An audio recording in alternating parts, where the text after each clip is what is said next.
እግዚአብሔር ይናገራል። እስቲ የሰማኝ አሜን ይበል። በጣም በእርግጠኝነት እግዚአብሔር ይናገራል። መንፈስ ቅዱስ በልቤ ያከበደው ሁላችሁም እንድትሰሙት በዚህ ቦታ ላይ ዛሬ ይዤ እንድቆም እግዚአብሔር የነገረኝ ነገር አለ። ምንድነው? ስለ ፍርሃት ነው የምናወራው። ፍርሃት በጣም በብዙ አይነት መንገድ ሰው ይፈራል። እግዚአብሔር በዚህ መጽሐፍ ቅዱስ ውስጥ ከ360 ምናምን በላይ አትፍሩ ተብሎ ተጽፏል። ያ አትፍሩ የሚያስፈራ ነገር አለ ማለት ነው። ስለዚህ ክርስቲያንን በተለይ ከእግዚአብሔር ጋር ለመኖር የምንወጣ ሰዎችን የምንጠቃበት አንዱ ጠላት ሰዎችን የሚያጠቃበት መንገድ ፍርሃት ነው። ፍርሃት በልዩ ልዩ መንገድ ነው የሚመጣው። የሚያስፈሩ ነገሮች በህይወታችን በህይወት መሬት ላይ እስካለን ድረስ የሚያስፈራ ነገር ይገጥመናል። ያ የሚያስፈራ ነገር ይመጣል፣ ወደዳችሁም ጠላችሁም ይመጣል። ያ የሚያስፈራው ነገር የሚመጣበት አንደኛው ጤናማ ፍርሃት አለ። እዚህ ሮብ ማስተምረው እግዚአብሔርን መፍራት የሚባለው እሱ በጣም ጤናማ ነው። ይሄ ፍቅር ፍርሃት እግዚአብሔርን እየፈራን መኖር ጥሩ ነው። ይሄ ፍርሃትን አይደለም እያልኩ ያለሁት። ሰዎች ግን የሚፈሩት ነገር አለ። አንደኛው የሚፈሩት ነገር አዲስ ነገር ይፈራል። ታውቃላችሁ፣ አዲስ ነገር የመቀበል ፍርሃት አለ። በኢትዮጵያ ቤተክርስቲያን እንኳን እኔ ክርስቲያን ሆኜ ይህንን ሞባይል ማለት ኤሬክሰን የመጣች ተንቀቁ 66 ኢሉሚናት ምናምን ሲባል ትዝ ይለኝ። አዲስ ነገር የመቀበል ፍርሃት፣ አዲስ ነገር ብቅ ሲል በተለይ ይሄ ያማረብን ምናምን ብለን ምንዘምር ሰዎች በረዘግተን ታውቃለ ለዚህ ፍርሃት የተጋለጠ አዲስ ነገር ቴክኖሎጂ ብቅ ሲል በአንድ ላይ በጂሱስ ብቻ እንባባላለን። ተዛውሳላችሁ የሆነ አዲስ ሚዲያ እስቲ ክሬት ተደርጎ ይከፈት። እኔ ትዝ ይለኛል ቤተክርስቲያን ውስጥ ቃና ቴሌቪዥን መንፈስ ነው እየተባለ ሲገሰጽ ነበር ቅርብ ጊዜ። በአግባብ አንተ እጅ ላይ ያለው ሪሞት በስርዓት ተጠቅመህ መርጠ ማየት ያንተ ድርሻ ነው። ቴክኖሎጂ ያመጣቸው አዳዲስ ነገሮች መፍራት ፍርሃት አለ። አዲስ ነገር የመቀበል ፍርሃት አለብን። እንግዳ አሰራር ሲመጣ እንፈራለን። እነሆ አዲስ ነገር አደርጋለሁ እርሱም አሁን ይበቅላል ሲባል እኮ አሜን ብለናል እኮ። ይሄ ከፊት ለፊታችሁ ያለው ዓመት ከአዳዲስ ነገር ጋር የምትገናኙበት ነው ሲባል አሜን ብለን እግዚአብሔር ደግሞ ምጥት ይልና ቀልድ ስለማያውቅ ከተናገረ በኋላ ከቃሉ በስተጀርባ የሚተጋ አምላክ ስለሆነ የተናገረው ለማድረግ አዳዲስ ነገሮችን ይጀምራል። አዳዲስ ማለት እኮ የማታውቀው ማለት ነው። ሄደህበት የማታውቀው ማለት ነው። ሰምተኸው የማታውቀው ማለት ነው። ማለት ከዚህ በፊት የማታውቀው አዲስ ነገር ማለት ነው። ለዛ ነገር ስለማናውቀው አደገኛ ፍርሃት ውስጥ እንወድቃለን። አንዱ ይሄ ነው፣ አዲስ ነገር የመቀበል ፍርሃት። እንፈራለን። አዳዲስ ነገር እንፈራለን። አዳዲስ አሰራር እንፈራለን። አዳዲስ አካሄድ እንፈራለን። አይደለም እንፈራለን። አዲስ ነገር ሲመጣ ፍርሃት አናውቀውም። ከዛ ነገር ጋር ተግባቦት ስለሌለን እንፈራለን። ሁለተኛው የነገ ፍርሃት። ብዙ ሰው ነገር ኢየሱስ እኮ ማቴዎስ 6 ያለው ይሄን አይደል? አደገኛ ፍርሃት ከ33 ጀምሮ ስታነቡት በቃ ምን ይበላለን ፍርሃት፣ ምን እንጠጣለን ፍርሃት፣ እንዴት እንኖራለን ፍርሃት። መጣና እንዴ አትበሉ እንደሱ አለ። የሰማይ ወፎች አታዩ? ወፎቹ አበቦችን አታዩ? እነሱ እንኳን ሰለሞን እንደነሱ አልዘነጠ። ዛሬ ታይቶ ነገ ቢጠፋው እንደዚህ ከዘነጠ ብሎ ተፈጥሮን እያመጣ ያስተማረበት ምን ፍርሃት ስለነበር ነው። የምግብ ዋስትና ፍርሃት ነበር። ምን ለብሳለን ፍርሃት ነው። ምን እንበላለን ፍርሃት ነው። ምን እንጠጣለን ፍርሃት ነው። ይሄ ብቻ አይደለም፣ ነገ የሚባል ፍርሃት፣ የነገ ፍርሃት። የብዙ ሰዎች ጭንቀትና ፍርሃት ምንድነው ካልክ ነገ መፍራት፣ እንደ ጦር ነገር መፍራት። ለዚህ ነው ኢየሱስ ስለ ነገ አስጨንቋል። ዛሬ አስተማራቸውና የዛሬ የምግብ ዋስትና ጥያቄያቸውን፣ የልብስ ጥያቄያቸውን፣ እንዴት እንኖራለን የሚለው ጥያቄ አታስቡ። እሱን አገናኘና ወፎችን አሳይቶ አበባ አሳይቶ አያችሁ፣ እነዚህ አልዘሩም፣ አላጨዱም፣ አልጎተራ አልከተቱም፣ የመገባቸው አባት አላቸው። እናንተ ከድንቢጦች ታንሳላችሁ እንዴ? ተመልከቱ አበቦችን ሲዝኑ ጠብቁ፣ ደመቅ ብሎ አበባ። ሰለሞን ዘንጧል። ሰለሞን ሀብታም ነበር፣ እንደነዚህ አልዘነጠም። እነሱን አታዩም እንዴ? ዛሬ ታይቶ ነገ የሚጠፋውን እንደዚህ ካደረገ እናንተ እንዴት እንዲህ ትላላችሁ? ይሄ እንደሚያስፈልጋችሁ የሰማይ አባት ያውቃል። ለምንድን ነው የምትፈሩት? ይልቅ አስቀድማችሁ የእግዚአብሔርን መንግስት ጽድቁን እሹ፣ እሱን ፈልጉት፣ ሌላ ሁሉ ምን ያደርጋል? ይጨመራል ካለ በኋላ ለነገ ትጨንቁ። የሰዎች ፍርሃት ምንድን ነው ካልከኝ ነገ አላው እዚህ ውስጥ ብዙ ሰው አለ። በዚህ ውስጥ ምናት ሰው አለ። ምን ነው ነገ የት ነው ያለው? ነገ አንተ የት ነው ያለው? ዛሬ ላይ ምንድን ነው የሚያስፈራ? ነገ መቼ ነው የሚመጣው? ነገ ትመጣለህ አንተ። አልመጣም እንዴ? ማን ያውቃል? ዛሬ እኮ ጨርሰን ሊሆን ይችላል። የነገ ስጋት፣ የነገ ፍርሃት፣ የነገ ጭንቀት የብዙ በቃ የሆነ ነገር። አብርሃም ኪዳን ያለው ሰው፣ ዘርህን አበዛለሁ የተባለ ሰው ኪዳኑን ይዞ ቃሉን ይዞ ድምፁን ይዞ እግዚአብሔርን ሲጠብቅ ኖረና አረጀ። ከዛ ቤት ውስጥ ተወልዶ ያደገ ቤት ወለድ ባሪያው እድግ ብሎ የቤቱ አባወራ ነገር መሰለ። ከዛ ይፈራው ነበር። እግዚአብሔር ነገ ያለው ያድርጋል። በቃ ኤሌዘር ምን ያደርገኛል?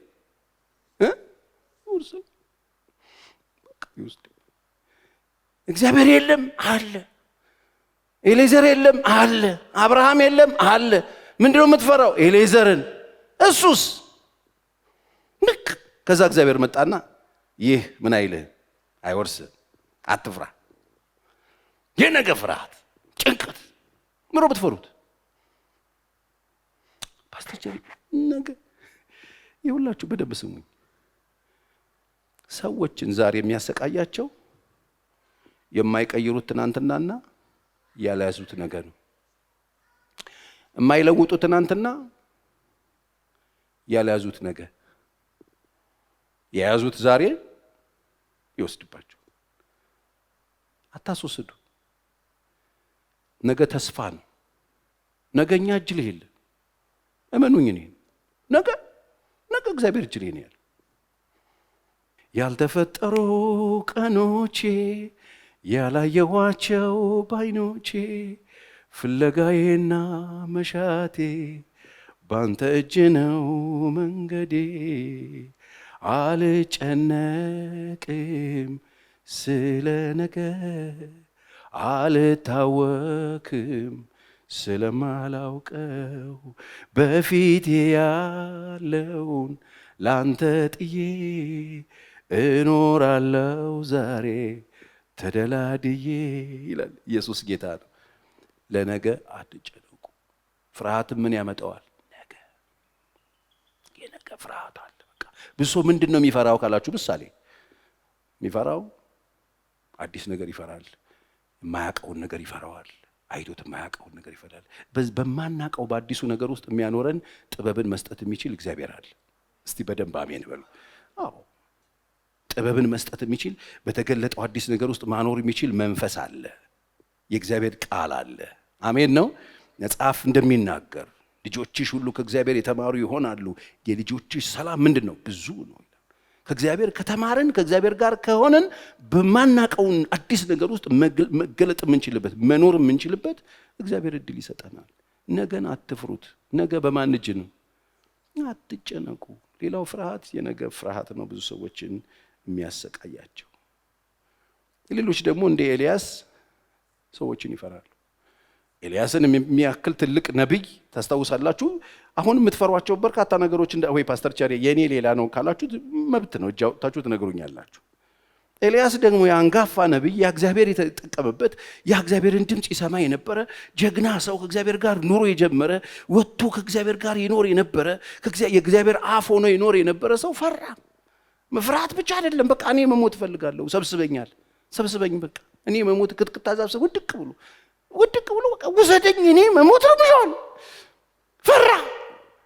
ኤልያስ ብሎ ፈርቻለሁ። ለምንድን ነው የፈራው? ማንን ነው የፈራው? አንድ ሴትዮ። ማናት ሴትዮዋ? ኤልዛቤት። ምን አለች? እሰራልሃለሁ አለች እና ፈራው። ስለፈራው እኔ ብቻዬን ነው የቀረሁት፣ ፈርቻለሁ። ምንድን ነው የፈራው? ሰው። አይገርማችሁ? አለማወቃችን ሌላ ስጋት ነው። ነገ ሌላ ስጋት ነው። ሰዎች ሌላ ስጋት ናቸው። ሰዎች እንትን ቢያረጉኝስ? ሰዎች ባይቀበሉኝስ? ሰዎች ቢከዱኝስ? ሰዎች ቢነሱብኝስ? ሰዎች ይሄን ቢያረጉብኝስ? ሰው አይደል? አይደገኛ በጣም ብዙ ተሰባብሮ በየቤቱ የወደቀ ምዝሷል በሰዎች ፍርሃት። ሰው ምንድነው? ሰው ማለት እንፋሎት ነው። ሰው ምንድነው? ሰው ማለት እግዚአብሔር በእጁ እንዲያብክቱ የሰራው ጭቃ። እናንተ በእኔ እጅ ያላችሁ ጭቃ ናችሁ ተብሎ የተጻፈለት ሰው ማለት ምንድነው? በአይን የማይታይ ባክቴሪያ አፈርድም የሚያገባው አሁን ታይቶ በኋላ የሚጠፋ እንፋሎት። እዚህ ካለ ሌላ ቦታ መኖር የማይችል፣ አንድ ቦታ ካስቀመጣችሁት ከሌላ ቦታ መገኘት የማይችል አንድ ሰው አንድ ሰው አንድ ቦታ መቀመጥ የሚችል ካስቀመጣችሁበት ቦታ ሌላ ቦታ መሆን የማይችል ቢቡሉ የማይገኝ ድንገት ሲልል የሚችል ሰው ድንገት እስትንፋሱ በእግዚአብሔር እጅ የተያዘች ሰው እንፈራል። አንዱ ፍርሃት ሰዎችን የምትፈሩ ሰዎች ተመሬት ተነስታችሁ ተንበላችሁ የምትፈሩ እንትና አለ ምን ይላል ምን አሉ ምንድን እግዚአብሔርን መፍራት ሳስተምር ነገርያቸው የምትፈሩትን አሳያችኋለሁ አለ ኢየሱስ። ፍቃድ መግደል የሚችሉት እንዳፈሯችሁ ምፈሩት ከገደለ በኋላ ገሃነም መክተት ይችላል አለ። በነፍስ ላይ ስልጣን ያለው አለ። ይሄ ስጋን የሚገል እንዳፈሯል። አንዱ ፍርሃት የሰው ፍርሃት እንፈራለን። ለምንድን ነው ፓስተር ጀሬ ዛሬ የመጣው? አትፍሩ ልል አዲስ ነገር ውስጥ መጽሐፍ ቅዱስ እናውጣና ማቴዎስ ምዕራፍ 14 ላውጣና ትንሽ ቁጥር ላንብብላችሁ። ወዲያውም ሕዝቡን ሲያሰናብት ሳለ ደቀ መዛሙርቱ በታንኳይቱ ገብተው ወደ ማዶ እንዲቀድሙት ግድ አላቸው። ግድ አለ ማለት ፈቃደኝነት የለም ነበር ማለት ነው። ግድ አላቸው። ሕዝቡንም አሰናብቶ ይጸልይ ዘንድ ብቻውን ወደ ተራራ ወጣ። በመሸ ጊዜ ብቻውን በዚያ ነበረ። ታንኳይቱም አሁን በባህር መካከል ሳለች ንፋስ ከወደፊት ነበረና በማዕበሉ ትጨነቅ ነበረ። ከሌሊቱም በአራተኛው ክፍል ኢየሱስ በባህር ላይ እየሄደ ወደ እነርሱ መጣ። ደቀ መዛሙርቱም በባህር ላይ ሲሄድ ባዩት ጊዜ ምትሃት ነው ብለው ታወኩ፣ በፍርሃትም ጮሁ። ወዲያውም ኢየሱስ ተናገራቸው፣ አይዟችሁ እኔ ነኝ አትፍሩ አላቸው። እሱ የሌለበት ቦታ የለም። ይሄ የኔ ብሎ ሰብስቧቸው ግድ ብሎ እንዲሄዱ አዟቸዋል። ፍቃደኝነት አልነበረም። ስለዚህ ግድ ብሎ እንዲሄዱ ያዘዛቸውን በህይወታቸው ውስጥ ለሚገጥማቸው ነገር በሙሉ ኃላፊነት መውሰድ ያለበት እሱ። እዚህ በፈቃደኝነት ራሱ መርጦ እዚህ ምድር መወለድ እፈልጋለሁ ብሎ እኔ እዚህ ምድር ላይ መምጣት እፈልጋለሁ ብሎ የመጣ ሰው አለ ወይ? እስቲ በእግዚአብሔር ፍቃድ ነው የመጣሁት የምትሉ ካላችሁ በደንብ አሜን በሉ። እግዚአብሔር ፈቅዶ ነው የመጣሁት የምትሉ ሰዎች በደንብ አሜን በሉ። ይሄ በወላጆቻችሁ እንዳይመስላችሁ ሳይንስም እንኳን ይሄን አያምንም ታውቃላችሁ። በወላጆቻችሁ አይደለም፣ በእግዚአብሔር ተአምር ነው የመጣችሁት። እግዚአብሔር ፈልጎ ነው ያመጣችሁ። በእውነት ቃል አስቦ ነው የወለዳችሁ። ወደዚህ ምድር ስትመጡ ከዛ ሁሉ ሚሊየን ዘር እናንተ ተመርጣችሁ እንድትወለዱ የተደረገው በእግዚአብሔር ዕውቀት ስር ነው። እዚህ ምድር ላይ እንድትኖሩ ያደረጋችሁ እግዚአብሔር ነው። ፈልገን አይደለም፣ በግድ ነው። ወደን አይደለም፣ በግድ ነው የመጣ ነው። ወዶ የመጣ ሰው የለም። ወደና ብትለኝ እኔ እዚህ ምድር ለምንድን ነው መጣው? አገር አልመርጥም እንዴ? ወደና አይደለም፣ ግድ ነው። መምጣታችን ግድ ነው። መሰለፋችን ግድ ነው። እዚህ መምጣታችን ግድ የማን ነው? ይሄ ፈቃድ በቃ። ስለዚህ እዚህ ምድር ላይ ለሚመጣው ነገር ሁሉ ኃላፊነት መውሰድ ያለበት ማን ነው? አምጪው አዛዡ ነው ማለት ነው። እነዚህ ሰዎች አልፈለጉም። በማታ ጉዞ ይታወቃል። በማታ ፍርሃት አላቸው። እነሱ የሚያውቁት ነገር አለ። አንድ ዕውቀት ነበራቸው። ያ የዕውቀት ፍርሃት ነበረ መንገዳቸው ላይ። ምክንያቱም ሌሊት ላይ ሰው ባይብልም እኮ ይላል፣ እነሱ እኮ ጥቅስ ሊሰጡት ይችላሉ እኮ ቀለሰው ሌሊት ላወሬ የሚለውን። ስለዚህ ይሄ አውሬ ሰዓት ላይ ለምንድን ነው የሚያዘን ማለታቸው አይቀርም። ስለዚህ ግድ አላቸው። አልፈለጉም። እየደበራቸው መንገድ ጀመሩ። መንገድ ሲጀምሩ ተናወጠ። ሌሊት ነው። ምንም ማድረግ የማይችሉበት ቢጮሁ ሰው የማይደርስበት ምንም መታየት የማይችሉበት አስፈሪ ነገር ገጠማቸው። በዚህ ጭንቅ ውስጥ ነው እንግዲህ፣ በዚህ ኃይለኛ ነገር ውስጥ ነው። እሱ እኮ እዛ ነው ያለው መጣ ይላል። እነሱ በፈሩት፣ እነሱ በታንኳ በሚሄዱበት ባህር ላይ በእግሩ እየተራመደ እሱ መጣ። አዲስ ነገር ነው። ጴጥሮስ አየው። ይሄ አዲስ ነው፣ ለሱ አዲስ ነው። አይቶት አዲስ ነው። ሁሉም ይሄ አዲስ ነው። እንደውም ምታት መሰላቸው ይላል። የሆነ መንፈስ ነው የመሰላቸው። ይሄ እንደሆነ ስላወቀ የአዲስ ነገር የመተዋወቅ ከአዲስ ነገር ጋር የመገናኘት ኃይለኛ ፍርሃቱ ስላሉ እጁን አንስቶ እኔ ነኝ፣ አይዟችሁ፣ ምን አትበሉ፣ አትፍሩ። እግዚአብሔር እንደዚህ ነው የሚላችሁ፣ አትፍሩ። አዲስ ነገር አይታችሁ ደንብራችኋል። እግዚአብሔር እንደዚህ ይላችሁ፣ አትፍሩ፣ ተረጋጋ። እኔ አይቼ አላቅም እንደዚህ በጣም የሚያስፈራ፣ አትፍራ። አሜን ነው ወይ? በደንብ አሜን በሏ። አትፍራ፣ አዲስ ነው። እኔ እንደዚህ አይነት ነገር አስፈሪ ነገር በህይወቴ ገጥሞኝ አቅም፣ ይሄ አዲስ ነው። በዚህ በህይወቴ ዘመን እንደዚህ አይነት ነገር ውስጥ ገብቼ አላቅም። እንዲህ አይነት ኮምፕሊኬትድ የሆነ አዲስ ነገር በህይወቴ ተለማምጄ አላቅም። አዲሱ ነገር ላይ ጌታ አትፍራ ይላል። እስቲ በደንብ አሜን በሉ። እጆቻችሁን አንሱና በደንብ አሜን በሉ። አዲስ ነገር ነው። አይተው አያውቁም። አይተም አታቀው ሰምተም አታቀው የሚያስፈራ የሚያስደነግጥ ጭንቅ የሚል ነገር ውስጥ አለህ። እግዚአብሔር እንደዚህ ያለ አትፍሩ። ለምን እንድትኖር ግድ ያለህ እግዚአብሔር በገጠመ ነገር ላይ ግድ ይለዋል። እስቲ አሜን። ግድ አላችሁ በቃ አትፍሩዋል። ፒስ ሰው ሌላው ምን ይፈራል መሰላችሁ? በጣም የሚገርመው እዚህ ቦታ ላይ ሁሌ ነው ማነሳው ሞት በጣም ፈራችሁም አልፈራችሁም አይቀርላችሁ አይቀር። እስቲ ቸክን ከፋርከን ገስጸው አንገስጸው አይቀር። ለሁላችንም አለ አይቀርም። እስቲ ዞር በሉና ለሁላችንም እኮ አለን እያለ ነው በሉት። ማን ነው ስሙ? ሞት። በቃ አለ። የማይቀር ከሆነ ለምን ነው የምንፈራው? ወገኖቼ አትፍሩ። ፍርሃትም በጣም አደገኛ ፍርሃት ሰው ውስጥ የሚያመጣው በዚህ ጉዳይ ላይ ያለን ቅድም እንዳልኩት ወይ ዕውቀት ችግር ነው ወይ አላመንም። ለዚህ ነው ጳውሎስ ለእኔ ሕይወት ክርስቶስ ነው ከዛ ሞት ጥቅም ይሄ ነው ያለው። የሞት ፍርሃት አለ ሰው ሁሉ ጋር አለ። እንዴ ፓስተር ቸሬ ሞት አትፈራም እንዴ? አልፈራም። ለምን ካላችሁ እንደምሞት በጣም ገብቶኝ በፊት ቲቪት ሲለኝ የዛሬ 20 ምናምን ዓመት ዝም ብዬ ዮሴፍ ነበር ታክሲ ተሳፍሬ የሚሄደው እና ማላቀውን ሶስት የምሬን ነው እኮ ማወራላችሁ 3-4 ሰው ማላቀውን በር ላይ እየጠበቅኩ ተከትዬ እየሄድኩ ቀብራለሁ። ከዛ ወክ አረጋለሁ። እንደውም አንድ የሚኬሲ ጓደኛዬ በጣም ወዳጄ የነበረ ሰው ጠፍቶ የስልክም ደግሞ የቤት ስልክ ስለነበር የምንጠቀመው እየዞርኩ ወክ እያረኩኝ ሬሳ እንትን ሐውልት ላይ አገኘሁት ሞቱ። ሲነ እንደ ያለው ብዬ ገርሞኝ ጠፍቶብኝ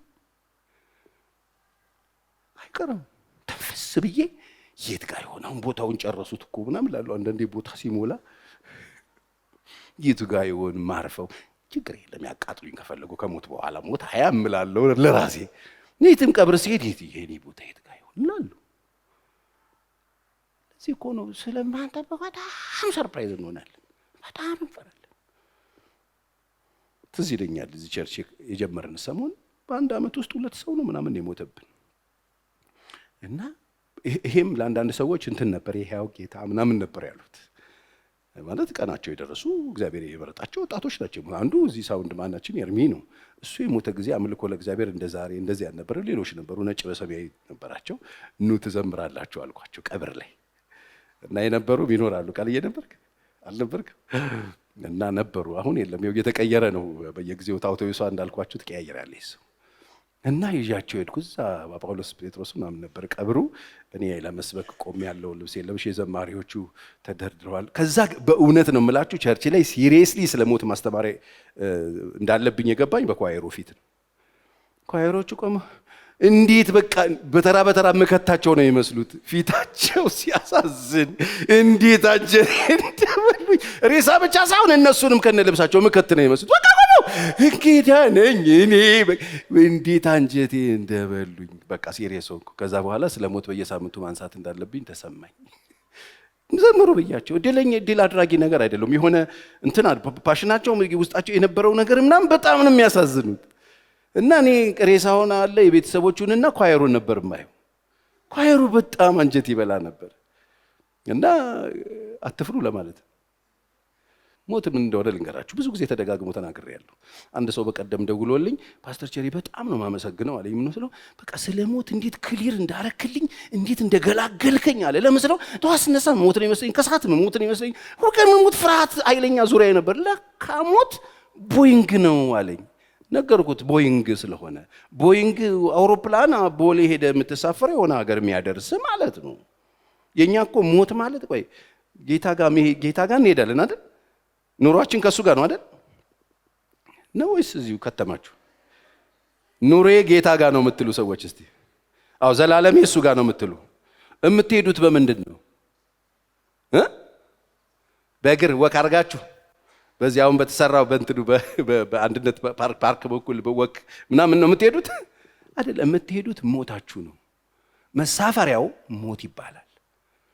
እሺ ቦይንጉ እሱ ነው። ኢየሱስን ከያዛችሁ ቦይንግ ወስዶ ጌታ ጋር ነው የሚያሳርፋችሁ። ትኬታችሁን ቆርጣችኋላ፣ የቆረጣችሁበት ቦታ ነው የሚወስዳችሁ። ልትሄዱ የፈለጋችሁበት ቦታ የቆረጣችሁ ትኬት ያደርሳችሁ። ያለ ክርስቶስ ከሆንክ ደግሞ እሱ ቦይንግ ነው፣ እሱ ነው የሚያደርስ ወስዶ እሱም ሌላ ቦታ ነው የሚያራግፍ። መራገፊያው ቦታ ነው የሚለያየው እንጂ መሞቱ አይቀርም። ኃጢአተኛውም ጻድቁም ይሞታሉ፣ ሁለቱም አንድ ነው ይሞታሉ። ቦይንጉ አንድ ነው። አትፍሩ። የሀገር ያዝማሪ ምንድነው 9 ሞት ሞቷል ቆሟል በር ሲሉት አንዱን ግባ በለው ይላል። 9 ሞት በር ላይ ቆሟል። 9ኙም እንኳን አይገላችሁም፣ አንዱ ነው የሚገላችሁ። 10 ሟች ገዳይ ፊት ለፊት ካለ አንዱን ግባ በለው። አትፍሩ። ይሄን የትም ልትሰሙ አትችሉ። ሁሉም የሚያወራላችሁ ስለ ጤንነት ነው፣ ስለ ደህንነት ነው፣ ስለ መኖር ነው። ሐኪም ቤት እንድትኖር ነው ገንዘቡ። አንተ መኖርን በጣም ትልቅ ስለሚያደርጉብህ ሞትን አታስበው። ሳታስበው ትኬት እየተቆረጠነት ውጥት ይኸው ልባችን ስብር የሚያደርጉ ሰዎች እኮ ድንገት እናጣለን። የምንወዳቸውን ሚስ እናደርጋለን። አትፍሩላችሁ። እሺ። ስለዚህ ፍርሃት ከየት ነው የሚመነጨው? አሁን እነዚህ ያልካቸው ፍርሃቶች፣ እነዚህ ያሉት ፍርሃቶች ሁሉ ምንጭ አላቸው። ምንጮቹ 2 ምንጮች ዛሬ ልንገራችሁ። እንዳልኳችሁ የእውቀቱ ፍርሃት፣ ነገ ምን ሆናለሁ የሚል ፍርሃት፣ የሰው ፍርሃት፣ የሞት ፍርሃት፣ የኑሮ ፍርሃት፣ የምን እበላለሁ ፍርሃት፣ እንዴት እኖራለሁ የሚል ፍርሃት፣ የት ነው የምኖረው በቃ ጭንቀት ፍርሃት፣ ልሂድ አልሂድ ፍርሃት፣ ላድርግ አላድርግ ፍርሃት አይደል? እነዚህ ሁሉ ፍርሃቶች አሉ መሬት ላይ። ምንጫቸው አንደኛ ያለማመን ነው። ያለማመን ነው። ፍርሃትን ምን ያመጣዋል ካልከኝ እምነት ማጣት አንዱ ምንጭ እሱ። ስለምናምነው ነገር በትክክል መረዳት መቻል አለብን። የዛኔ ሳታውቀው ከላይ ላይ ፍርሃት ተገንጥሎ ሲታየዋል። እምነት ምንድነው ስራው? የእምነትን ስራ መጽሐፍ ምዕራፍ 11 ቁጥር 1 ላይ ሲነግረን እምነት ይላል ተስፋ የምናደርገውን ነገር የሚያስረግጥ ነው ይላል። ተስፋ የምናደርገውን ነገር የሚያስረግጥ እርግጠኛ የሚያደርግ ነው። ይሄ ብቻ አይደለም፣ የማናየውን ነገር የሚያስረዳ ነው ይላል። ስናምን ተስፋ ያደረግነው ነገር፣ ያልያዝነው ነገር፣ እጃችን ያልገባውን ነገር እንደምንይዝ እርግጠኛ የሚያደርገን ነው። ያልደረስንበትን ያላየነውን ጋር የሚያሳየን ማለት ነው፣ የሚያስረግጠን ማለት ነው። አሁን ስለ ሞት አወራውላችሁ ጌታ ጋር ነው የሚያደርሰዋል። በሱ ጉዳይ ትክክለኛ እምነት ስንይዝ እርግጠኛ የሚያደርገን ማን ነው? እምነት። በሞት የት ነው የሚሄደው የሚለውን እርግጠኝነት የሚሰጠን እሱ ነው። የተገባልን የተስፋ ቃል እንደሚፈጸም የሚያብራራልን፣ የሚነግረን፣ እጃችን የሚያስገባው፣ የሚያነካካን፣ ከሱ ጋር ኮኔክት እንድናደርግ የሚያደርገን እምነት ነው። እምነት። ስለዚህ አንዱ ፍርሃት ምንድን ነው? አለማመን። ማናምን ከሆነ ፍርሃት ውስጥ እንወድቃለን። የነገ ፍርሃት ይመታናል። አብርሃም ለምን ፈራ? እምነቱ ተፈተነ። ያደርገው ይሆን? ይሰጠኝ ይሆን? እውነት ይሆን? ይሄ ነገር አረሳውም ይሆን? ጠፋ እኮ 20 ምናምን ዓመት ሆነው ከተናገረ ይሄ ነገር ይፈጽም። ልክ እምነት መንሸራተት ሲጀምር ፍርሃት ውስጥ ነው የምትወድቀው። አንዱ ምንጩ እሱ ነው። ስለዚህ የሚሻለን ካለማመን ማመን ነው። ባሪያዬ ይጠብቀኛል፣ በመጠበቁም እጅግ ይጠቀማል ይላል። ጻድቅ በእምነት በሕይወት ይኖራል። በእምነቱ በሕይወት ይኖራል። ወደ ኋላ በሚያፈገፍገው ነፍሴ ደስ አይላትም። ለምን? ማፈግፈግ ፍርሃት ውስጥ ስለሚከት። የእግዚአብሔርን ፈቃድ አድርጋችሁ የተሰጣችሁን የተስፋ ቃል እንድታገኙ መጽናት ያስፈልጋችሁ። በምን? በእምነት። እምነትን ስንጥልስ፣ እምነታችን ሲወድቅ ተላልፈን የምንሰጠው ለፍርሃት። አንዱ የፍርሃት ምንጭ እሱ ስለሆነ አለ ከኔ ጋር ብላችሁ ታምናላችሁ። ካመናችሁ እምነታችሁን የሚመስል ህይወት ትኖራላችሁ። የሚያምን ሰው ሲፈራ አታዩት። እግዚአብሔርን ያታደጋለሁ ካለ የተያዝክበትን እጅ ካወቀው ከገባህ ያመንኩትን አውቀዋለሁ እንደ ካወቀው ፍርሃት የለም። አለበለዚያ ግን እንደ እንቁራሪቷ ነው የምንሆነው። እንቁራሪቷ ትልቅ ደንበጃን ውስጥ አምጥተው ጠርሙስ ውስጥ ከተቷት ውስጥ አፉን ዘጉትና አስቀመጡት። ኮብራ መጣ፣ አየችው፣ ቀረባት፣ አየችው፣ ተጠጋት፣ አየችው። ከዛ እንዲህ ሲላት ውስጥ ተላልችዋለች፣ ትንፈራፈራለች። የእሷ ፍርሃት ምንድን ነው? ፍርሃቷ ምን ፈጠረባት? የተከለለችበትን ብርጭቆ ወይም ጠርሙስ አታውቀው። ይታደጋት አይታደጋት ለምን በዛ ውስጥ ታየዋለች ጉዳዩ። የብዙዎቻችን ችግር ይሄ የተያዝንበትን ስለማናቅ የፈሰሰው ደም ስለማናቅ ስላልገባን። በነገራችን ላይ ገባህም አልገባህም እግዚአብሔር ይታደግሃል እኮ። አሁን እያወራው ያለሁት ከፍርሃት ውጪ እንድትሆን ነው። ደህንነት ከፍርሃት ውጪ እርግጠኛ እንድትሆን። እስራኤል ከግብጽ ሲወጣ እኮ የበግ ደም የቀቡት ሁሉም አይደለም ውስጥ ጀግንነት ምናምን ይዘው ሃሌሉያ እያሉ እንዳይመስላችሁ አይደለም። እዚህ ጎረቤት ሲጮህ እዚህ ጋር ያሉ ሴትዮ መጨነቃቸው አይቀርም። እዚህ ጋር ያለው ታማሚ ተነስቶ ቆሞ ጥብሱን እየበላ ወገቡን ታጥቆ ጫማውን አድርጎ በዚህ በኩል ጮህ ሲሰሙ ውስጣቸው መፍራታቸው አይቀርም። ግን ይገባ ነበር ወይ ነው የዛይን የደም ጉልበት እርግጠኛ ያልሆኑ ሰዎች መፍራታቸው አይቀርም። ፍርሃት ምን ያመጣዋል? እምነት፣ የእምነታችን ችግር፣ በጉዳዩ ላይ የገባን ነገር፣ የኢየሱስ ደም ጉዳይ፣ የተረጨው ደም ጉዳይ፣ የፈሰሰው ደም ጉዳይ፣ የተከፈለው ደም ጉዳይ በትክክል ካልተረዳኸው ካልገባ መፍራት ተላልፎ መስጠት አይቀር። ከጎረቤቶች የተለየ ነገር ከግብፃን እዛ ጋር ከሚጮሁት የሆነ ነገር እየገባ የሚያተራምሳቸው አለ። አሁን ዛሬ በጣም ብዙ እኮ ክርስቲያን እኮ ድግምት ይፈራል። በጌታ አምኛለሁ ብሎ በደሙ ነጽቻለሁ ጸድቄያለሁ የሚል ሰውዬ ማለት የጎረቤት ጠንቋይ ይፈራል፣ ድግምት ይፈራል፣ መተት ይፈራል። ብዙ የሚያስጨንቀው ነገር አለ። ምንድነው ሲባል የእምነት ጉዳይ። አረ ቸርዬ ግን ይሄ ነገር ይሉኝ ነበር ድሮ እኔ የምኖርበት ሰፈር ዳር ጸሎት አለ። ቅዳሜ የጳፍራ ጸሎት ድሮ ከ27-28 ዓመት በፊት እና ድንጋይ ይወረወራል፣ የማይደረግ ነገር የለም። በቃ እኔ ስወጣ ቸርዬ ሰላም ነህ ነው የሚሉኝ። አንድ ሰው እኔ ላይ ድንጋይ አይወረውርም። ስለዚህ ድንጋዩ በሙሉ ኢየሱስ ላይ እንደሚወረወር ነው የማውቀው። እኔ ላይ ያልወረወሩትም ሰዎች የሚወረውሩት እሱ ላይ እንደሆነ ነው የሚሰማኝ። እዚህም ስንጀምር ይወረወር ነበር። ከዛ ሲያዩ በቃ ከዛ እሱ ቦታ አስያዛቸው መሰለኝ ይሉ እንጸልይ ነበር። ምልክት ምናምን መስጣቸው ለእጃቸው ምናምን አንዳንድ ጉዳይ ለድንጋዩ የሚሆን ነገር ይከፍላል።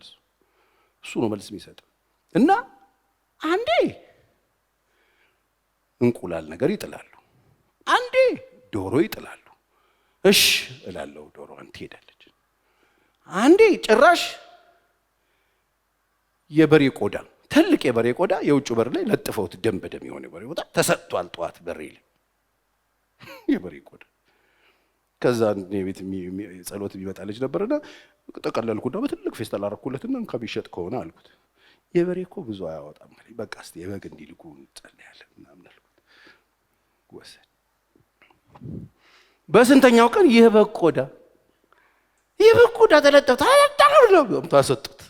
እሰይ የበግ ቆዳ ደግሞ ተወዳ ነበር። ስብስብ አረኩና እግዚአብሔር ይባርካችሁ በልንካ አዎ ይሄ ይሸጣል አለኝ።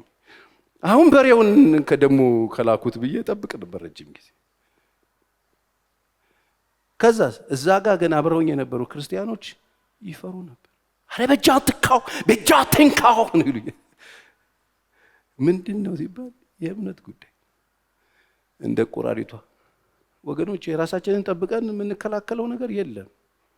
የሚጠብቀን አይተኛም አያንቀላፋም። እስቲ እኔን የሚጠብቅ አይተኛም አያንቀላፋም ብሎ ፍርሃት ከየት ይመጣል?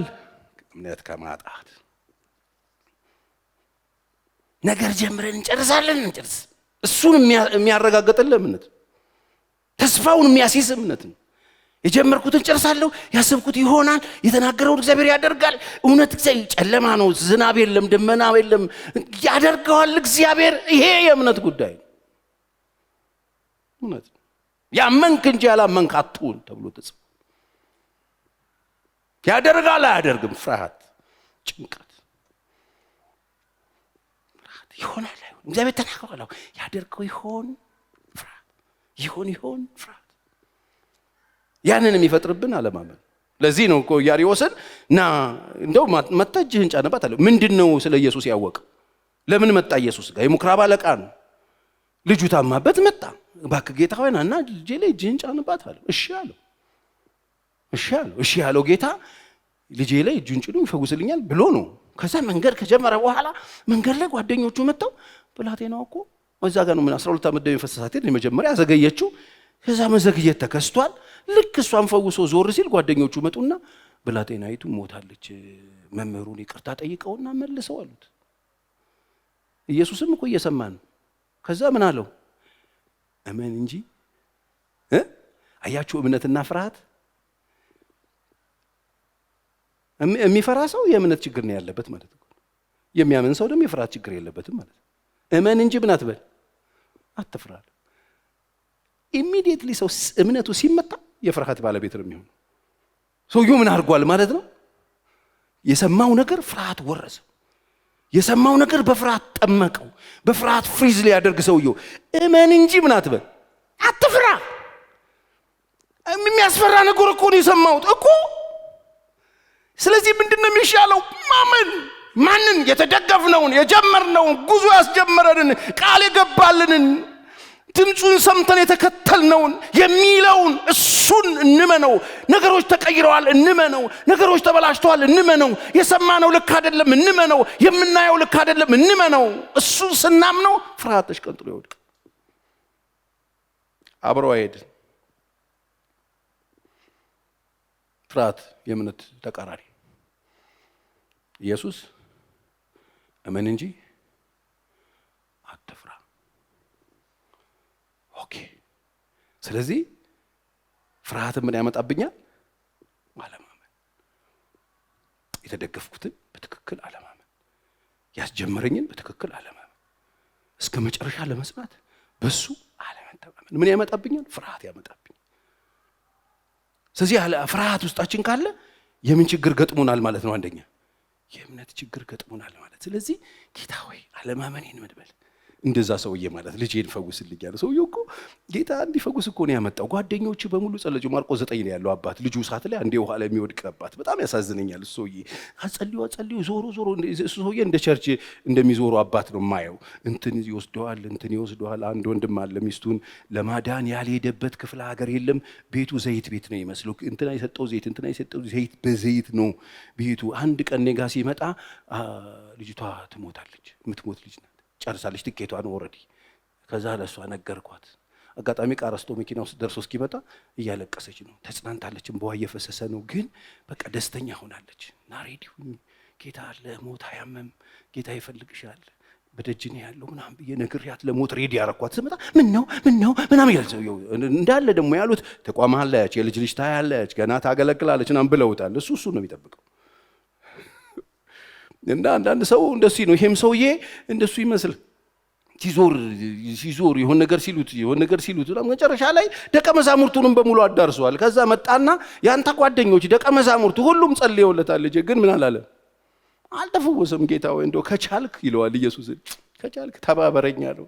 ኢየሱስ አየውና ቢቻልህ ትለኛለህ? እኔን ቢቻልህ ትለኛለህ? አልፋ ኦሜጋ ካለመኖር ወደ መኖር ያመጣውን ስም ያወጣውልህ ቁርበት የሰጠው ቆዳ እንደዚህ አጥንተን አዋድጄ ማለቱ እኮ ነው። እኔን ነው ብትችል ብትለኝ። ለሚያምን እኮ ሁሉ ነው የሚቻለው። ለሚያምን ሁሉ ይቻላል ሲለው ኦኬ ገባው። የእኔ ችግር ምንድን ነው? አለማመኔ ነው። ስለዚህ ጌታ ሆይ አለማመኔንም ልትረዳው የምትችለው አንተ ነህና እባክህ አለማመኔን እርዳ። አለማመኔን እርዳኝ አሉ። አለማመን ይረዳ። ዛሬ እግዚአብሔር አምላክ እምነት ለጎደላችሁ እምነት ይስጣችሁ። እርዳኝ። አንተ ተናግረኛል ይቻለው። አሁን ፓስተር ሲሳውራ ደስ ብሎኛል፣ አምኛለሁ፣ ጸናለሁ በእምነቴ። ለምን መቃብር አልገባም እስከ ሞት ድረስ ምናምን ብላችሁ ጸጣችሁ ምናምን ከቆማችሁ በኋላ ፍርሃት የሚያፍረከረካችሁ ሰዎች አለማመኔን እርዳው በሉት። ይሄ እምነታችሁ እስከ ፍጻሜ ድረስ እንዲሄድ። ነገሮች ሲሰሩ ይመስላችሁ ሞቅ ሲል ከእናንተ ጋር ደግሞ ነገሮች ብርድ ሲሉ እግዚአብሔር የተለያችሁ ይመስላችሁ ሰዎች ችግሩ የእምነታችሁ ችግር ነው። እናንተ የምትሰሩት ከአየር ሁኔታ ጋር ነው። ለዛ ነው አየር እያያችሁ ነው የምታይነብዩት። ጌታ በአየር ሁኔታ አይሰራ። ብቻውን ታምራት ያደርጋል። ብቻውን ታምራትን የሚሰራ ያለ ረዳት መኖር መቆም ይችላል። ብቻውን የማንም ሰው እርዳታ ማያስፈልገው አምላክ ነው ያለን። እሱ የሰራዊት ጌታ እግዚአብሔር ይባላል። አሜን። አለማመኔን እርዳ አለው። ፈወሰና ልጁን ሰጠ። ስለዚህ አንዱ የፍርሃት ምንጭ አለማመን። ማታመኑ ከሆነ ትፈራላችሁ። ክርስቲያኖች ማታምኑ ከሆነ አዲስ ነገር ትፈራላችሁ፣ ሰው ትፈራላችሁ፣ ሁኔታ ትፈራላችሁ፣ አየሩን ትፈሩታላችሁ። ሁሉ ፍርሃት፣ ኮሽታ ሁሉ፣ ድግምቱ፣ ማስማምቱ፣ ፍርሃት ሁሉ፣ የሰው አይነት ፍርሃት። ፖሊስ ስታዩ ትፈራላችሁ፣ ፌደራል ትፈራላችሁ፣ ሁሉን የምትፈሩት። ስለዚህ ያለ ፍርሃትን መተካት ያለብን በምንድን ነው? በእምነት። እምነት ዘወር ሲል ኢሚዲየትሊ መጥቶ ወንበሩ ላይ የሚቀመጠው ማን ነው? ፍርሃት። ስለዚህ በጌታ በኢየሱስ ስም እጆቻችሁን ከፍ አድርጉ። ዛሬ በእያንዳንዳችሁ ቤት ውስጥ የገባ የፍርሃት መንፈስ የተሰበረ ይሁን። ይኸውላችሁ ፍርሃት መንፈስም ነው፣ መንፈስም ነው። የሚመጣው ካለመታዘዝ ጋር የሚሰራ መንፈስም ነው። እጆቻችሁን ከፍ አድርጉ። ልመርቅ እኮ ነው። በኢየሱስ ክርስቶስ ስም ድንገት ሰይጣን በተሳሳተ መንገድ ህይወታችሁን የመታባችሁና ፍርሃት ቤታችሁ የገባ የፍርሃት መንፈስ የተነቀለ ይሁን። ከልባችሁ ላይ ይነቀል። ኃይለኛ ጀግንነት እግዚአብሔር ይስጣችሁ፣ በኢየሱስ ስም ይስጣችሁ፣ ኃይልን ይስጣችሁ፣ እምነታችሁን ከፍ ያርግላችሁ። እግዚአብሔር ይመስገን። ይሄ አንደኛው የፍርሃት ምንጭ ነው። ሁለተኛው ኃጢአት፣ ፈሪ የሚያደርግ ኃጢአት ውስጥ ዝፍዝፍ ያላችሁ ሰዎች፣ ኃጢአት የምትለማመዱ ሰዎች፣ ልዩ ልዩ ኃጢአት እግዚአብሔር የማይከብርበት ህይወታችሁ ከቃል ውጭ የሆነ ህሊናችሁ የሚመሰክርባችሁ በእያንዳንዱ የህይወታችሁ እንቅስቃሴ ላይ የምታደርጓቸው ኃጢአቶች ያሉባችሁ ሰዎች እናንተ ደፋር ልትሆኑ አትችሉ። ፍርሃት ውስጥ ትወድቃላችሁ። ኃጢአት ፈሪ ነው የሚያደርገው፣ ቦቅቧቃ ነው የሚያደርገው። ኃጢአት በጣም አስቀያሚ ነገር ነው። ኃጢአት እያደረግን ማኒፑሌት እያደረግን መኖር የለብንም። ፈሪዎች ነን። ኃጢአተኛ ሰው እፈልግሃለሁ በሉት፣ ነገ 6 ሰዓት ና ቢሮ በሉት፣ በቃ ቁጭ ብሎ ነው የሚያድረው። ኃጢአት የምትለማመዱ ሰዎች የመረጣችሁት ወደ ቤታችሁ፣ ወደ ህይወታችሁ፣ ወደ አይምሯችሁ እንዲመጣ የመረጣችሁት ነገር ፍርሃት ነው። ኃጢአት ፈሪ ነው የሚያደርገው። የማትፈሩት ምንም ነገር የለም። አየሩን ትፈሩታላችሁ። የማይፈራውን የሚወደደውን የአክብሮት ፍርሃት የምንፈራውን እግዚአብሔር እንዲሸሹ ያደረጋቸው እና አዳምን ማን ነው? ማመስሏችሁ ነው? የመረጡት መንገድ ኃጢአት። ኃጢአት ፈሪ ነው የሚያደርገው። ኃጢአት ሰቀቀናም ነው የሚያደርገው። ኃጢአት ጭንቁን ነው የሚያደርገው። ኃጢአት ሁሉ ያገኘኝ ሁሉ ይገለኛል ያለው ቃየል ለምንድን ነው? በቃ ሁሉን ነው የሚፈራው። ሁሉም ነው የሚጎዳኛል። ኃጢአት የሚሰራ ሰው ሁሉንም የሚፈራው፣ የሚያውቁትንም የማያውቁትንም ይፈራል። ለምን ነው የሚፈራው? ያውቁብኝ ይሆን? ደረሱብኝ ይሆን? የሆነ ስለኔ ይሆን እንደሚያወሩት? አሁን ችግር ያለበት ሰው የሆነ ነገር የዘረፈና የሰረቀና የደበቀ ሰው ያለበት ቦታ ላይ ፖሊስ ያይ ንጹህ ሰው ይሰጋል። የያዘው ሰውስ ያቅብኝ ይሆን? አይቶኝ ይሆን? ጠቁሞብኝ ይሆን? አይደል? ኃጢአት ፍሪ ነው የሚያደርግ። ለዚህ ነው ምሳሌ ላይ ሲናገር የእግዚአብሔር ቃል ምዕራፍ 28 ቁጥር 1 ላይ ኃጢአን ማንም ሳያሳድደው። ቃየል ማን ያባረረ? ማንም ሳያሳድደው ይሸሻል። ጻድቅ ግን እንደ አንበሳ ያለ ፍርሃት፣ ያለምን ያለ ፍርሃት። ያኛው ማንም ሳያሳድደው ይሮጣል፣ ይሸሻል። ጻድቁስ ያለ ፍርሃት የሚኖረው ደግሞ እንደምንድን ነው? እንደ አንበሳ። አሁን እንደ አንበሳ እኮ ይገርበኛል እኮ ጎብለል እያለ ጫካ ውስጥ። እንደሱ እኮ ሞዴል የለም እኮ ጫካ ውስጥ። ሁሉም እንስሳ ሲንቀሳቀስ ኮንሽስ እየፈራ መሄድ። አንበሳ ሳሎኑ ነው የሚመስለው። ሌሎች እኮ ማት አይነት አራዊቶች እኮ አሉ እዛ ውስጥ የሚበሉ የሚባሉ። እሱ ሰጋ ያለው ሲተኛ ራሱ አይታችሁታል? ብቃት ሲተኛ አይታችሁታል? እንቅልፍ ብርቁ እኮ ነው የሚመስለው። እኔ ጫካ ውስጥ ብቻ አይደለም እዚህ ራሱ 6 ኪሎ የነበረውን አይታችሁታል? ተይዞ አይመስልም፣ ተማርኮ እኮ ነው በሰው።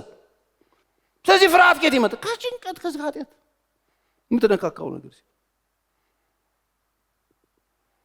ኃጢአተኛ ሰው ሰላም የለውም፣ ፍርሃት ጭቁን ነው። ኃጢአት መጀመሪያ ህሊናህን ይዘዋል፣ ከዛ ልብህን ይዘዋል፣ እግርህን ይዘዋል፣ ሰውነትን ይዘዋል፣ መኖርህን ይዘዋል፣ እንቅስቃሴህን ይዘዋል። ኃጢአት ፈሪ ነው የሚያደርግ፣ ጭንቀታም ነው የሚያደርግ።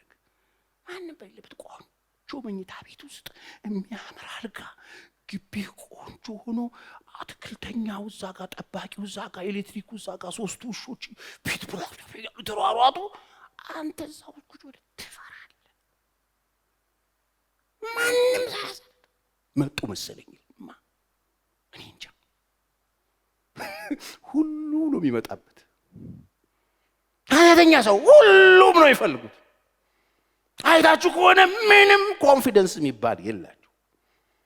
ትኖሩም ሲሄዱም በዚያ ሲሄዱ የትም ሲገቡም ሲወጡ ቤታቸው ሲገቡ ሁሉ ቦታ ላይ ምንድነው ሲባል ሁሉም ነው። ቃየል እኮ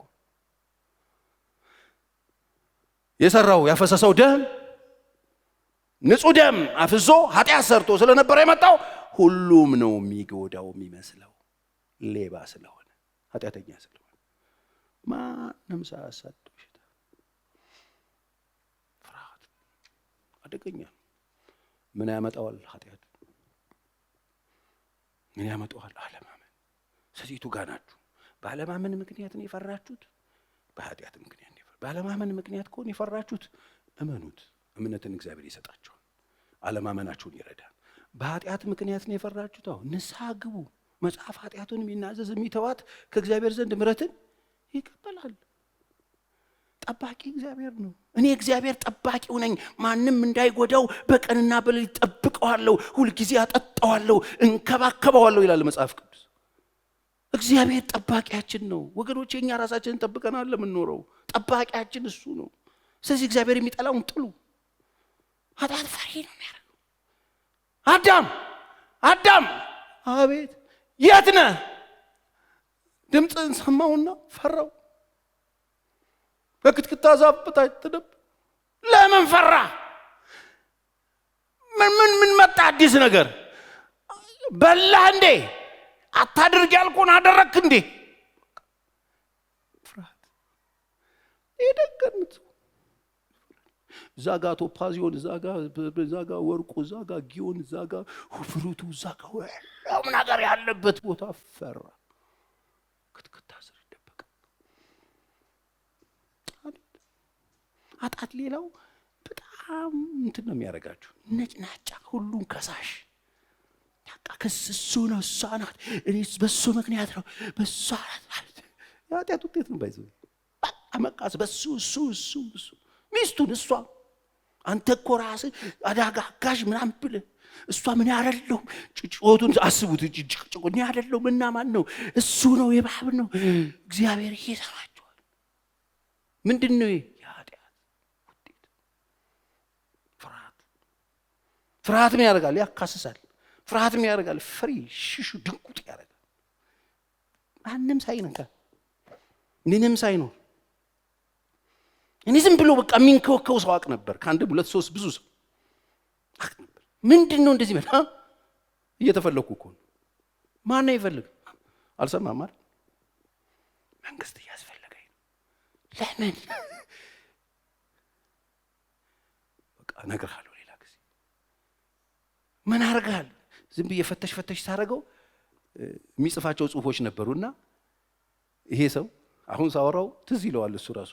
አብረን ዳቦ ስንገዛ ዳቦ የተጠቀለበትን ጋዜጣ ቆርጦት እላዩ ላይ የነበረ ፎቶግራፍ የሳውዲ አረቢያው ትልዑል ጌታን ተቀበሉ ብሎ ጽፎ ግጥቅጥ አድርጎ የሚገርም ናሬሽን ሰርቶ ጻፈ። ሰውየው እዚህ ሳውዲ አረቢያ ኤምባሲ ነው የሚሰራው ብሎ እከሳለሁ አለ። ከዛ በጣም ብልጥ ስለነበር እኔ እኮ አድናቂ ነኝና ከፎቶዎች ጋር ተቀላቅሎ ገብቶብኝ ነው እንጂ ለዛንተ አይደለም በጣም መወደስ ስለነበር አለውና መለጠ። እንደዚህ ጥፍጥፍ አሁንም ድረስ ግድንግድ ውሸት ይዋሻል። አሁንም አይዋለሁ እንዴት እንደምሳቀቅ። በጣም ውሸታም ፈሪ። ይሄ አውሮፕላን ይላል ተመሬት ተነስቶ ምን ሲባል ና ወደ ውስጥ እንግባ ይለኛል። እኔ አብሬ ከኃጢአተኛ ጋር ምንድነው መሰል ሌባ ስለሆነ ነው። ፈሪ ኃጢአተኛ ሰው በጣም ፈሪ ነው። እሺ እንዴት ነፃ እንውጣ? ነፃ የምንወጣው መጽሐፍ ቅዱስ አንደኛ ዮሐንስ መልእክት ምዕራፍ 4 ቁጥር 18 ከፍርሃት እንዴት ነፃ ልውጣ? ካለብኝ ሰቀቀን እንዴት ነው መጻፍ ወጣው አሁን በዚህ ምክንያት ነው ብለሃል። ሌሎች ሊኖሩ ይችላሉ። ለዛሬ ከሁለቱ አንዱ ጋር ሰልፋችሁ ከሆነ እንዴት ነው ወጣው? እንደዚህ ይላል መጽሐፍ፣ ፍጹም ፍቅር ፍርሃትን አውጥቶ ይጥላል። አሁን እያወራን ያለው ስለ ፍርሃት አይደል? ፍርሃትን አውጥቶ የሚጥለው ምንድነው? ፍጹም ፍቅር ፍርሃትን አውጥቶ ይጥላል እንጂ በፍቅር ፍርሃት የለም። ፍርሃት ቅጣት አለውና ፍርሃት ቅጣት አለውና አንድ ይሁን የተሳሳተ ነገር አለውና ቅጣት ከፊት ለፊቱ ስላለ ነው ፍርሃት ያለው። ሞት አለው፣ ቅጣት አለው፣ ይሁን ነገር አለው። ፍርሃትን የሚያመጣው እሱ ቅጣቱ ነውና የሚፈራም ሰው ፍቅሩ ፍጹም አይደለም ይለናል።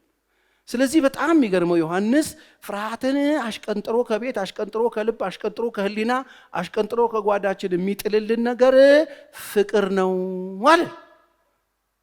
አይገርምም? አሽቀንጥሮ ይጥለዋል። በግላችሁ ኃይለኛ ፍርሃት ውስጥ ያላችሁ ሰዎች፣ ሰዎችን የምትፈሩ ሰዎች፣ እግዚአብሔርን የምትፈሩ ሰዎች ኃጢአትን አሽቀንጥሮና ጣሉት። እግዚአብሔርን ውደዱት።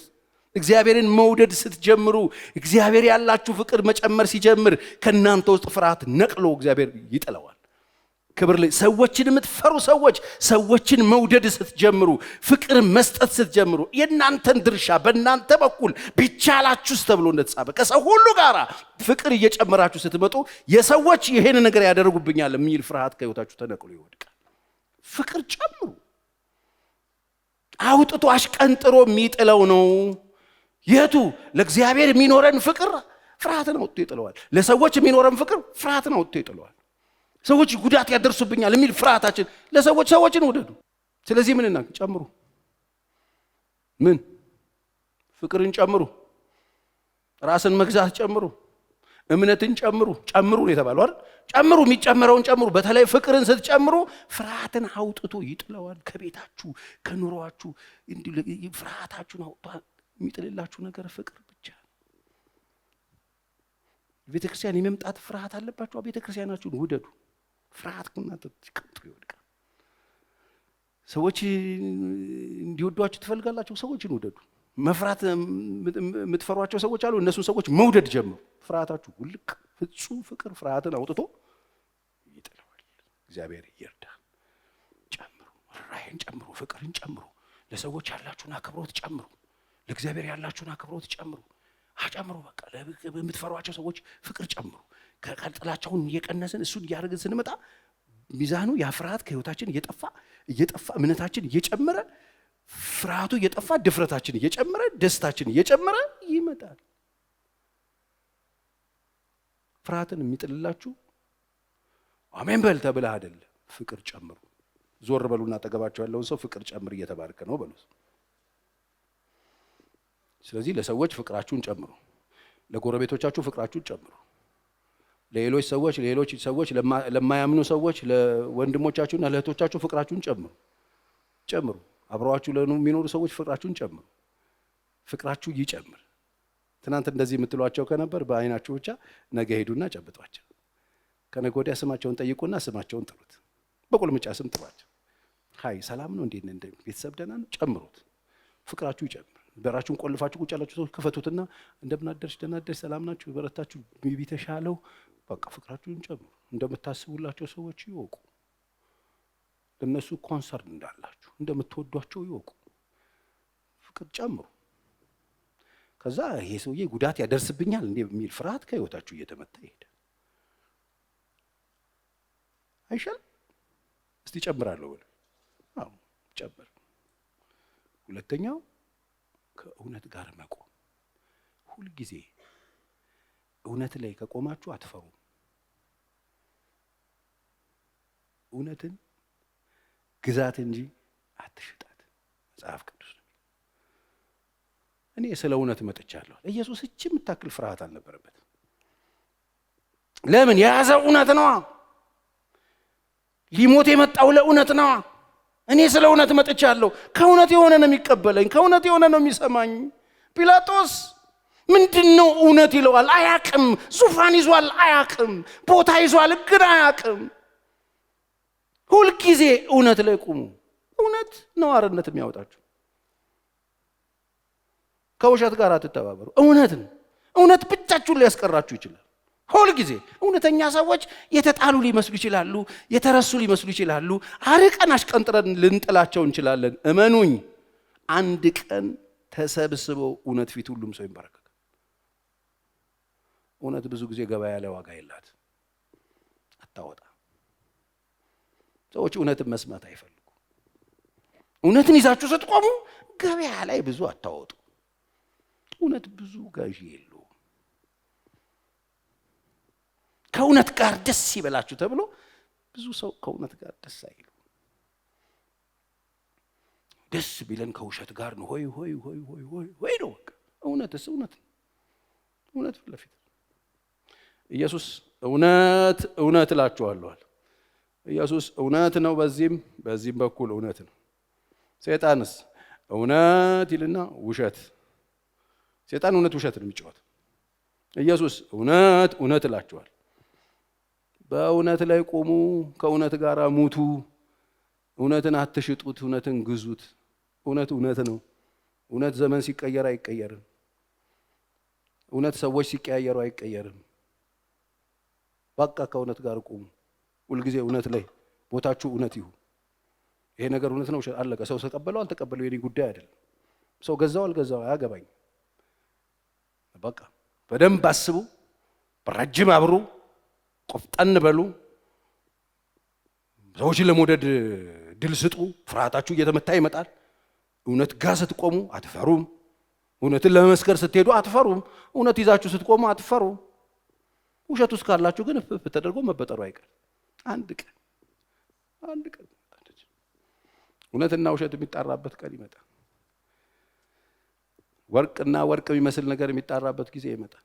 አሁን እኮ ወርቅ ማን ይልበስ አርቲፊሻል ማን ያርግ አይታወቅም። የሚለይለት ቀን አለ። ወገኖቼ ከእውነት ጋር ቁሙ። እውነት ኢየሱስ አይደል? እውነት እውነት ነው። ክብር ለእግዚአብሔር ይሁን። ስለዚህ ሁል ጊዜ ቦታችሁ ሰልፋችሁ እውነት ጋር ቢሆን በጣም ጥሩ ነው። ያኔ አትፈሩ። ክብር ለእግዚአብሔር ይሁን። ሰው ፍርሃት የሚያመጣበት ውሸት፣ ሰው ፍርሃት የሚያመጣበት ኃጢአቱ፣ ሰውን ፍርሃት የሚያመጣበት ሰው የማይወድ ከሆነ ፍርሃት አለበት። እኔ አሁን አንዳንድ ቦታ ሲሄድ እንዴ ብቻህን እንደ መጣው ምን አይሉኝ ማለት የሰው መገረም ይገርመኛል። እንደገና መስታወት አቤት የፊት መስታወት ነው ይመስሉ የኔ መስታወትና መኪናው እንዴ ቴንትድ እኮ ነው እንትና የሚነድ ቴንትድ። ለምን ነው ቴንትድ? እኔ ወንትድ አይደሉ እኔ እንዴ ቴንትድ ራሱ ለምን ነው የማደርገው? ያ ምስኪን አውቶቡስ እየጠበቀ ይሄድ የነበረን ሰው በመኪና ውስጥ መኖሩን ሰውዬና እግዚአብሔርን ያመስግን እንጂ እኔ ቴንትድ አድርጌው እዛ ውስጥ ያለው ሰውዬ ማን እንደሆነ በሚታወቃል። እኔን እግዚአብሔር ይመስገን መኪና ገዛል ሰይ ማለት አለበት። አውቶቡስ ላይ ወረፋ ላይ ድሮ የሚያቆኝ ሰዎች እንዴ መኪና እግዚአብሔር ሰጡ ይዩትና እግዚአብሔርን ያመስግኑ። በሽተኛ ካልሆኑ በስተቀር ያመሰግናል። ቴንትድ ፍርሃት እኮ ብቻቸውን አይንቀሳቀሱም። ብዙ የኛ ሰዎች እንግዲህ እውነት ጋር ቁሙ። አሜን በሉኝ። ፍርሃት ይወድቅላችኋል። ፍቅር ጨምሩ፣ ፍርሃት ይወድቅላችኋል። የምትፈሩት ሰው፣ የምትፈሩት መንግስት፣ የምትፈሩት ሴጣን፣ የምትፈሩት ነገር እንዳይኖር ለእግዚአብሔር ያላችሁን ፍቅር ጨምሩ፣ ለሰዎች ያላችሁን ፍቅር ጨምሩ፣ ለማህበረሰብ ያላችሁን ፍቅር ጨምሩ፣ ለቤተ ክርስቲያን ያላችሁን ፍቅር ጨምሩ፣ ለአገልግሎታችሁ፣ ለመኖራችሁ፣ ለራሳችሁ እንኳን ፍቅራችሁን ስትጨምሩ ነው ፍርሃት የሚወድቅላችሁ። ራሳችሁን ስትወዱ ስታፈቅሩ ጥሩ ነው የሚሆነው። ስለዚህ ለሁሉም ነገር ፍቅር ጨምሩ። እስቲ ጨምራለሁ በሉ፣ ጨምሩ። እግዚአብሔር የተመሰገነ ይሁን። አትፍሩ። የሚያስፈራችሁ የሚያስደነግጣችሁ ነገር የለም። ለምን? ግድ ያለው እዚህ ምድር ተወለድ ኑር ያለ እግዚአብሔር አለ። ማዕበሉ ላይ ወጀቡ ላይ እየተራመደ የመጣው ጌታ ግድ ብሎ ስላስገባቸው ግድ ብሎት ይሰራል ማለት ነው። ዛሬ ካላችሁበት ነገር ውስጥ ሊያወጣችሁ እኔ ነኝ አትፍሩ ብሏችኋል። በኃጢአት ውስጥ ያላችሁ ንስሐ ግቡ፣ እግዚአብሔር አምላክ ንስሐ ግቡና ተመለሱን ያነሳችኋለሁ ይላችኋል። እምነታችሁ የወረደና በፍርሃት የተመታችሁ ሰዎች እመኑኝ፣ ያመንክ እንጂ ያላመንክ አትሁን ተብሎ እንደተጻፈ እመኑት፣ እግዚአብሔር ነፃ ያወጣችኋል።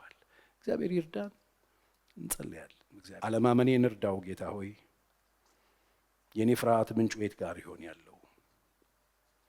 ወገኖቼ የእናንተ ፍርሃት ምንጩ ምኑ ጋር ነው ያለው? ፍርሃታችሁ ምንጩ የቱ ጋር ነው ያለው? ስለዚህ ፍርሃታችሁ ምንጭ ጋር ሂዱና መፍትሄ አምጡ። ንስሐ የሚያስፈልገውን ንስሐ ግቡበት። እርዳታ የሚጠየቅበት ቦታ ላይ እርዳታ ጠይቁት። እግዚአብሔር አምላክ አለማመናችንን ሊረዳ ኃጢአታችንን ይቅር ሊለን የታመነና ጻድቅ አግዘኝ አግዘኝ የኔ አባት። አትፍሪ። ምን ሆናለሁ ብለሽ አትፍሪ። ነገ ምን ይመጣል ብለሽ አትፍሪ። ነገ ምን አደርጋለሁ ብላችሁ አትፍሩ። የነገው ጌታ ነው ዛሬ የሚናገር። መንፈስ ቅዱስ በስራ ላይ ነው።